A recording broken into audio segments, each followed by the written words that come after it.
እዚህ ሀገር ሰው እንደ ሸቀጥ ባቡር ላይ ይጫናል። በሰው ላይ ሰው ተደርቦ ውስጡ ሞልቶ ከፊትም ከኋላም ተንጠልጥለው የተረፈው እንደ ጉንዳን ከባቡሩ ጣሪያ ላይ ተቆልሎ ይጓዛል። ምን ያደርጉ? ህዝቡ አማራጭ የለውም። የሀገሪቱ የቆዳ ስፋት የኦሮሚያ ክልልን ግማሽ የምታክል ሚጢጢ ሀገር ብትሆንም ኢትዮጵያ ካላት 130 ሚሊዮን ህዝብ በልጣ 170 ሚሊዮን ህዝቦችን በአንድ አካባቢ ታጭቀው ይኖራሉ። ተማሪዎቿ ባቡር ይጋፋሉ። የቀን ሰራተኞቹ በባቡሩ ጣሪያ ላይ ተቆልሎ መሄድ የዘወትር ስራቸው ነው። ሴቱም አሮጊቱም ሕፃናቱም ይህንን ጉድ የሚያስብል የባቡር ሕይወት ሁሉም ይቀምሱታል። እቺ ከአቅሟ በላይ ሰው የበዛባት ሀገር ባንግላዴሽ ነች። በዓለማችን እጅግ የተጨናነቀ የባቡር ትራንስፖርት ካሉባቸው ሀገራት ቀዳሚዋ ናት።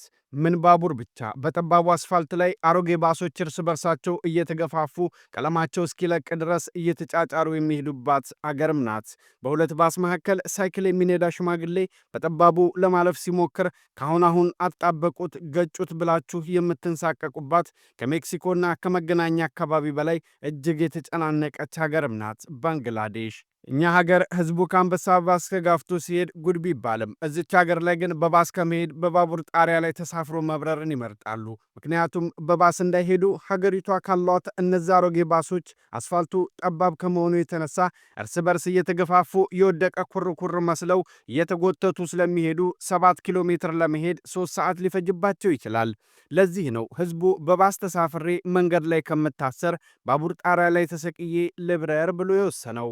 ይህ ሁሉ ሰው ከየት ወዴት ለመሄድ ነው እንደዚህ የተቆለሉት ካላችሁ ደግሞ የኛዎቹ አንበሳ ባስ ላይ ከአቃቂና ከቃሊቲ ለሥራ ወደ መርካቶና ፒያሳ ተጋፍተውና ተጨናንቀው እንደሚሄዱት ሁሉ የዚች ሀገር ህዝብም አብዛኛው በገጠር የሚኖር ስለሆነ ጠዋት ከገጠር ተሳፍሮ ወደ ከተማ ሄዶ ሥራውን ሰርቶ ሲጨርስ ማታ ላይ ወደ ቤቱ የሚመለስበት የዕለት ተዕለት ተግባሩ ነው። በሀገራችን ኢትዮጵያ ጉራጌ ለመስቀል፣ ስልጤ ደግሞ ለአረፋ በዓል ወደ ሀገር ቤት ሲገባ መንገድ እንደሚጨናነቀው ሁሉ የባንግላዴሽ ህዝብም 90% ሙስሊም በመሆኑ እንደ ቢሾፍቱማ ባሉ ሃይማኖታዊ በዓላት ወቅት በሚሊዮኖች የሚቆጠር ህዝብ በአንድ ጊዜ ከከተማ ወደ ገጠር ወደ ሀገር ቤት ስለሚንቀሳቀስ ነው በዚህ ወቅት ባቡሩ ተሸፍኖ እንደ ጉንዳን ተደራርበው የሚጓዙት። አጃኢበኛዋ ባንግላዴሽ ከ160 ዓመታት በላይ ባቡርን የተጠቀመች ሀገር ስትሆን ወደ 3000 ኪሎ ሜትር የሚጠጋ የባቡር ሐዲድ መስመርም አላት። በየቀኑ ደግሞ ከ350 በላይ ባቡሮች ሰው እንደ ሸቀጥ ጭነው ወዲያና ወዲህ ይላሉ።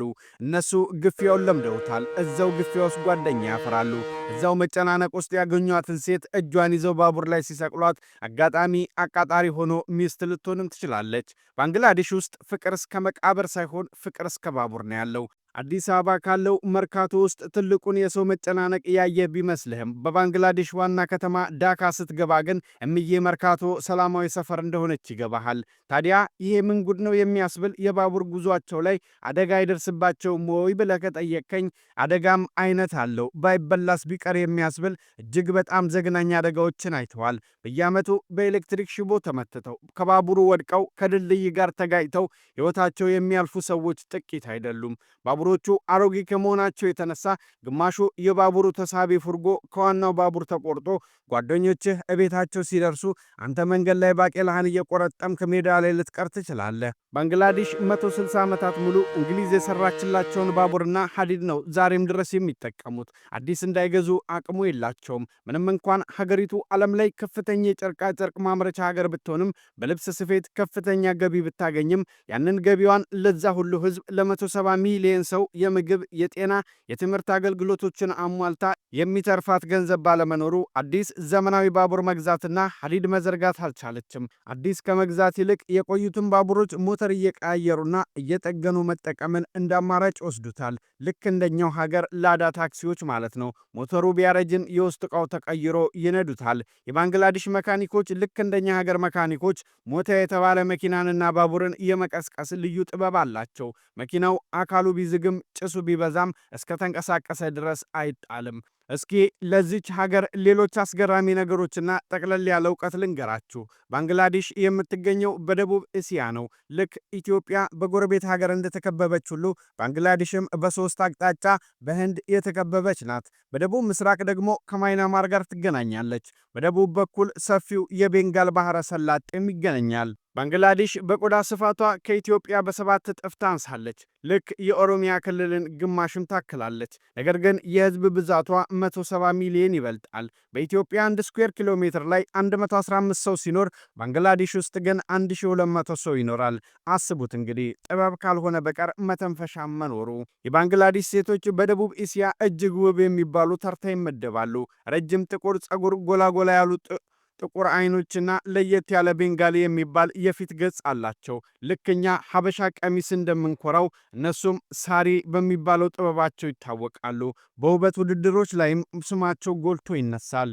90% የሚሆነው ህዝብ ሙስሊም ነው፣ ቀሪው ሂንዱ ነው። ልክ እንደኛ ሀገር ሁሉ ሃይማኖተኛና ለበዓላት ትልቅ ቦታ የሚሰጥ ህዝብ ነው። ቋንቋቸው ኦፊሴላዊ ቋንቋ ቤንጋሊ ይባላል። ለቋንቋቸው ያላቸው ፍቅር ደግሞ ለቋንቋቸው መብት ሲሉ ደም ያፈሰሱ ህዝቦችም ናቸው። ባንግላዴሽ ከቻይና ቀጥሎ ለዓለም ትልቁን ልብስ አምራች ሀገር ናት። እኛ የምንለብሳቸው ብዙዎቹ ታዋቂ ብራንዶች እንደ H&M፣ ዛራ እና ሌሎች የመሳሰሉ ብራንዶች የሚሰፉት እዚያ በሚገኙ በሚሊዮኖች የሚቆጠሩ ሴት ሰራተኞች እጅ ነው። ምናልባት የለበስከው ሸሚዝ ላይ ሜዲን ባንግላዴሽ የሚል ጽሑፍ ካየህ ያቺ ጀግና ባንግላዴሻዊት ሰራተኛ በአነስተኛ ደሞዝ የፈተለችው ጥበብ ነው። ባንግላዴሽ የዓለም የጨርቃ ጨርቅ ማዕከል ትባላለች። እኛ በቡና እንደምንታወቀው ሁሉ እነሱ ደግሞ በቲሸርትና በጂንስ ይታወቃሉ። ሀገሪቱ ከ700 በላይ ወንዞች ያሏት ሲሆን ክረምት በመጣ ቁጥር ግማሽ ሀገሪቱ በጎርፍ ትዋጣለች። ሰዎች በውሃ ላይ የሚንሳፈፉ ትምህርት ቤቶችና ገበያዎችም አሏቸው። መሬት ላይ መኖር ሲከብዳቸው ውሃ ላይ መኖርን የለመዱ ጽኑ ህዝቦች ናቸው። የባንግላዴሽ ምግብ እንደኛ ሁሉ ቅመም ይወዳሉ። አሳ በበዛበት ይበላሉ። ቢያራኒ እና አሊሽ የተባሉ የአሳ ዝርያዎችንም ይወዳሉ። በዚች ሀገር ላይ እጅግ ዘመናዊ የሆኑ የባንክ ህንፃዎችና በጎን ደግሞ በቆርቆሮና በፌስታል የተሰሩ የድሆች መንደርን ጎን ለጎን ይታያሉ። የቢሊዮኖች ህልም፣ የሺዎች ስቃይ በአንድ አጥር ተከፍሎ የሚታይባት ሀገር ናት ባንግላዴሽ። ባንግላዴሻውያን ለውጭ ሀገር ሰው ያላቸው ፍቅርና አክብሮት ልክ እንደኛ ሀገር ህዝብ የሌላቸውን አውጥተው እንግዳ የሚያከብሩ ደግ ህዝቦች ናቸው። የተወደዳችሁ የአሚር ኒውስ የዩቲዩብ ቤተሰቦቻችን ዛሬ ስለ አጃኢበኛዋ የባንግላዴሽ ያኗኗር ዘይቤና የተጨናነቁ የባቡር ትራንስፖርቶቿን የሚዘግቡ ዘገባችንን ይህንን ይመስል ነበር። ቀጣይ በሌላ አስደናቂ ታሪክ በድጋሚ እንድንገናኝ ሰብስክራይብ እያደረጋችሁ ቤተሰቦቻችን ይሁኑ። መልካም ጊዜ